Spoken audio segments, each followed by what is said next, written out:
6 severe weather setups, 15 states under a flood threat, and a storm train that does not let up for 12 straight days, and the two models that fight about everything else are agreeing on every single bit of it.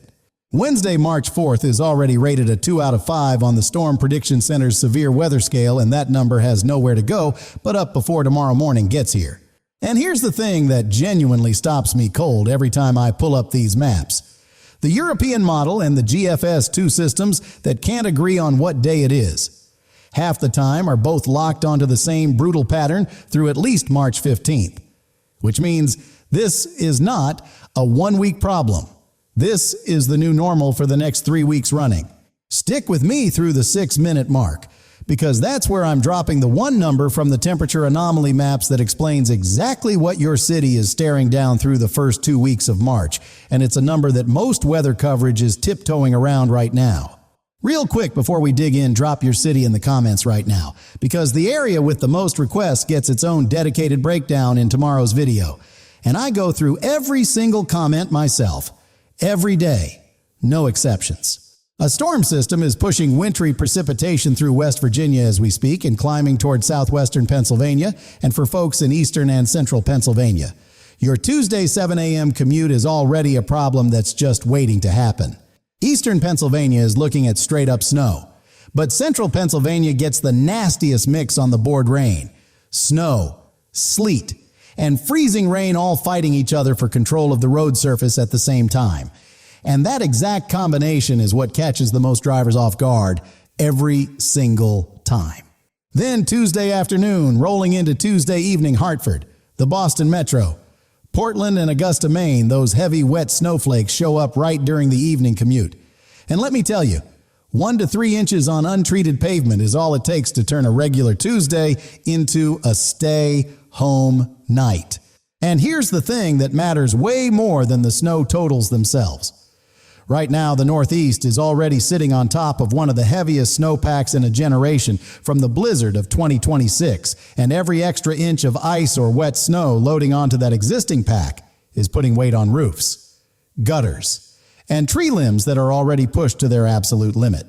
While the Northeast is wrestling with ice and wet snow Tuesday morning, something completely different is already spinning up 1,500 miles to the southwest, and those two stories are on a collision course in a way that had the Storm Prediction Center worried enough to flag it 6 full days out. Here's the plain language version of what's happening in the atmosphere right now all winter long. The polar jet has been running like a cold air conveyor belt straight down from Canada. That's the engine that built the blizzard of 2026 and gave the Midwest and Northeast the worst February most of us can remember in years. But right now, that conveyor belt is shutting down in the subtropical jet, which is basically a moisture superhighway running across the southern tier of the country and pulling directly from the Gulf of Mexico and the East Pacific, is firing up to fill the vacuum, and when those two systems swap control of the weather pattern. The atmosphere does not do it quietly. When warm Gulf moisture slams north into whatever cold air is still hanging around from that polar jet, that collision is the exact recipe for supercell thunderstorms, large hail, damaging wind gusts, and tornado development across the southern plains, and it is showing up clear as day on both models right now. Wednesday, March 4th, slight risk of severe weather, 2 out of 5 on the SPC scale centered on Dallas-Fort Worth, running through Malvester, Oklahoma, Fort Smith and Fayetteville, Arkansas, with a broader marginal risk blanketing southern Missouri, southern Illinois, southern Indiana, Ohio, and northern Kentucky. Now let me tell you what a 2 out of 5 actually means when you're on the ground in that zone, because slight risk sounds a whole lot more manageable than it really is. It means scattered severe weather reports are expected, not just possible, expected. And within that highlighted area, tornadoes are a realistic outcome by Wednesday afternoon. Dallas-Fort Worth is sitting at a comfortable 55 to 72 degrees Fahrenheit right now, nice day. Barely a cloud, the kind of weather where a tornado warning feels like somebody else's problem entirely. But by Wednesday afternoon, that same city is looking at watches on people's phones. And the National Weather Service does not hand those out just to be cautious. And for everyone in Oklahoma City, at 50 over 64 degrees Fahrenheit today. Tulsa at 48 over 63 degrees Fahrenheit. Y'all know better than almost anyone that severe weather season does not send you a formal invitation. And this year, the first serious tornado setup of 2026 is arriving ahead of schedule and with a full head of steam behind it. So, here's what I need you to hold on to as we keep going at the 320 mark. I'm going to walk you through exactly which cities in the Ohio Valley and along the Mississippi are sitting on the highest flood risk this week, and the rainfall totals the models are spitting out. For that corridor are the kind of numbers that get emergency management officials making phone calls on a Sunday night. Tuesday already carries a marginal risk for excessive rainfall, and marginal from the Weather Prediction Center is not a shrug.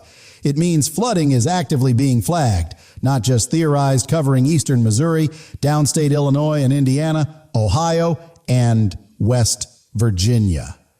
And folks, that is just the opening act. Wednesday, March 4th. That flooding footprint expands considerably Dallas-Fort Worth and North Texas all the way up through Indianapolis, pulling in St. Louis, Branson, Missouri, Little Rock, and Fayetteville, Arkansas areas staring down 3 to 6 inches of rainfall in a short window, dropping onto ground that is still frozen solid in spots. And frozen ground is the part of this that a lot of folks underestimate. Water cannot soak in at all when the ground is frozen. It runs off immediately, fills every drain and ditch in a hurry, and pushes rivers over their banks in hours rather than days. And that is the exact setup we are dealing with across a 400-mile stretch right now. Here's a question worth sitting with for just a second if you live within half a mile of any creek, stream, or river anywhere from Missouri to West Virginia. When was the last time you actually thought through where you'd go if that water came up 2 feet in a single night? Because this is the week to have that answer locked in, not the week to be figuring it out. All right, Southeast, I see you in the comments, and I haven't forgotten about you, Charlotte, at 41 to 54 degrees Fahrenheit. The Carolinas, Virginia Beach at 39 to 50 degrees Fahrenheit, and the entire I-85 corridor need to keep Monday and Tuesday circled on the calendar, because the wintry mix potential for that zone is very much real. Even a quarter inch of ice in Charlotte or Raleigh shuts those cities down in ways that folks up north would shake their heads at. And the brutal part is the timing puts this system right over the Carolinas during morning rush, which is the absolute worst window imaginable for a freezing rain event.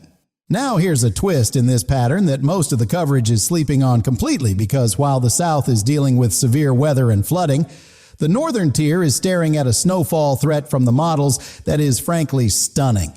And I want to make sure you hear this before we move on. The GFS model, and this is the number I want you to actually sit with, is showing feet of snowfall, not inches, feet, across portions of the northern plains and upper Midwest through the back half of this model run. And the European model has above average snowfall for the Great Lakes, Mid-Atlantic, and Northeast on top of blizzard totals that are already record-breaking for this region. Kansas City at 25 to 39 degrees Fahrenheit today is sitting in the direct path of that rain-snow line transition. The models have been steady on a snow-to-ice mix Sunday night, which then flips to heavy rain by midweek as the warm air takes over, and that 1-2 punch of ice first. Then heavy rain on still frozen ground underneath is a flooding setup, plain and simple.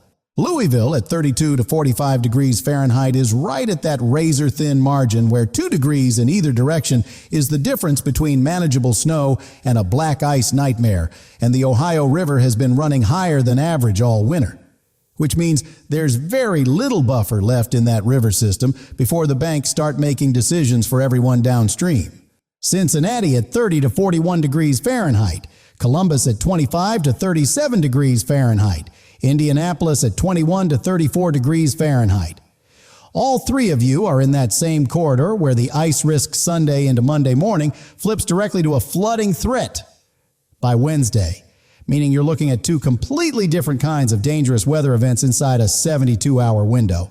Pittsburgh is on the hook for 3 to 6 inches of snow in round one highest accumulation estimate of any major metro in this opening storm. And Pittsburgh folks, y'all know that wet, heavy snow on those hills creates grief with even 2 inches on the ground. So get whatever needs doing outside taken care of today while the roads are still clear.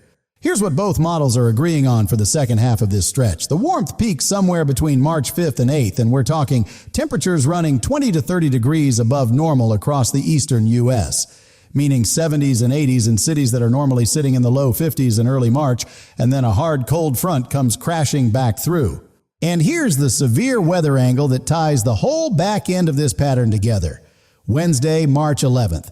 Both the European model and the GFS are independently flagging an intense atmospheric setup for Arkansas, Oklahoma, Texas, and Louisiana. That's where the returning Arctic air slams head on into the warm, humid air that's been baking the Gulf Coast for days. Saturday, March 7th deserves its own moment here, because this is a day that keeps getting lumped into the general active week summary when it actually has a severe weather footprint of its own, a low parks near the Great Lakes with a threat zone covering Texas, Arkansas, Louisiana, Mississippi, Missouri, Illinois, Indiana, Kentucky, and Tennessee simultaneously. That's 9 states in a severe weather zone on a single Saturday, and the thunderstorms that day have the potential to be the training type, meaning multiple storms roll over the exact same geography one after another, which is exactly how you end up with 4 to 6 inches of rain in spots that already have flooding concerns from earlier in the week. Now here's that snowmelt story I teased at the top. And I want to be direct with you about this because I think it's the most underreported threat in this entire pattern. And the people most at risk from it are not thinking about it at all right now. Boston is sitting on more than 3 feet of accumulated blizzard snow. Right now, Providence has record-breaking accumulation.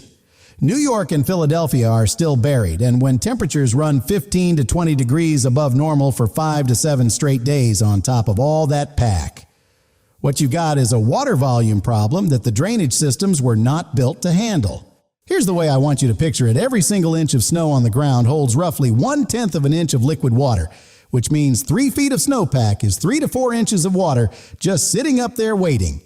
And when all of that releases at once into storm drains that are frozen and clogged, rivers already running high, and soil that is still frozen solid and cannot take in a drop, the math simply does not work in anyone's favor.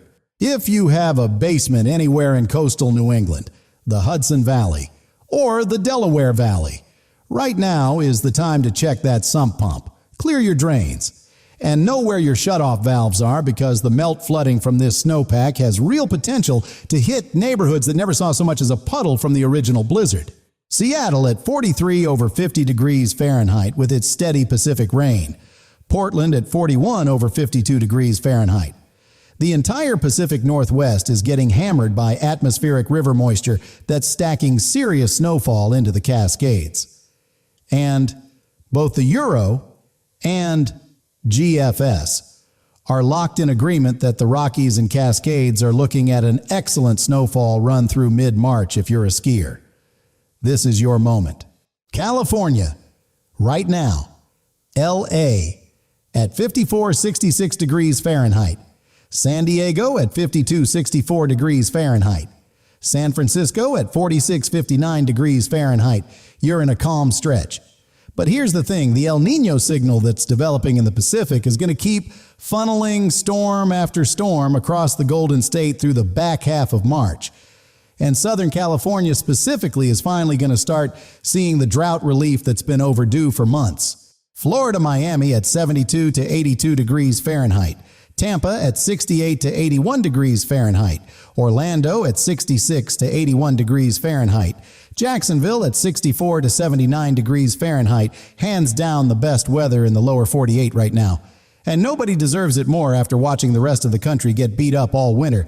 But I need you to hear this as Gulf moisture really cranks up through March. Some of that rainfall is going to be heavy and fast. And ground that has been baked dry for months by severe drought floods a whole lot quicker than you'd think, even on 2 or 3 inches. And here's the reason this entire pattern is playing out the way it is, the underlying engine behind all of it. And it starts in the Pacific Ocean La Niña. The pattern that's been basically running the cold air delivery service for the eastern United States all winter long is dying and dying fast. With the index sitting at around negative 0.6 right at neutral territory, and warm water spreading westward near South America exactly the way it does in the early stages of El Niño. The way I think about it, imagine the refrigerator that's been keeping the eastern U.S. frozen all winter just got unplugged, and the replacement appliance being installed pumps moisture instead of cold air. And that transition period between the two is exactly the volatile stretch we are living through right now. And it does not do transitions gently. The best historical match to this exact La Niña to El Niño handoff is 2023, and 2023 gives us a pretty solid roadmap. March 2023 brought volatile storm tracks right through the center of the country. April 2023 brought a significant, severe weather season across the southern plains and Mississippi Valley. And May 2023 had late cold shots with genuine hard freeze risk for the Midwest and Northeast sound familiar at all. For everyone up North Pacific Northwest, Upper Midwest, Great Lakes, New England, El Niño development means the polar jet loses its punch, the Arctic blasts become less frequent, and spring comes in warmer than average. And honestly, after the February, you just got put through. That is genuinely the best news I can deliver to you today.